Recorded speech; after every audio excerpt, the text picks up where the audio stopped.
তাদের ঘরের মধ্যে তারা মাংসটুকু নিয়ে নেয়, এই ব্যাপারে আপনি একটু বলেন। আসসালামু আলাইকুম রহমতুল্লাহি বারকাতু। আসলে আমি কোনো মৌলবী না, কোনো মুহাদ্দিস না, হাদিস সম্বন্ধে আমার অতটুকু জানা নাই। কিন্তু আমি একজন গরিব অবস্থায়, আমি একজন গরিবী ব্যক্তি অবস্থায় যতটুকু জানি যে আমরা গরিবেরা বছরে একবারও কোনো গরুর মাংস খাওয়ার কোনো সৌভাগ্য নাই, কোনো খাসির মাংস খাওয়ার কোনো সৌভাগ্য নাই। কিন্তু আমরা আশা করি বছরের লাস্টে যে একটা কুরবানির ঈদ আসে, অনেক অনেক শিল্পপতি, মন্ত্রী, মিনিস্টার, চেয়ারম্যান, মেম্বার বা যারা ব্যবসায়ী আছে, বড় বড় ব্যবসায়ীরা দুইটা তিনটা কুরবানি দিতেছে, দিয়া তারা এই মাংসগুলারে ফ্রিজের ভিতরে ঢুকায় রাখতেছে। আমরা গরিব দুঃখী যারা আছি তারা আমরা মূলত যা পাওয়ার আশা করি তা আমরা পাই না।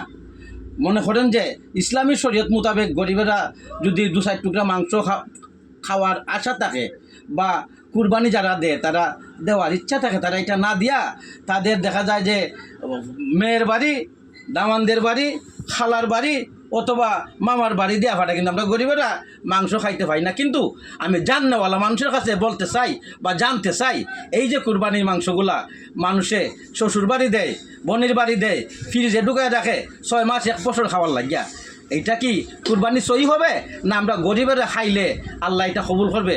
যদি কারো জানা থাকে আমরা আপনারা অবশ্যই এই ফেসবুকের যে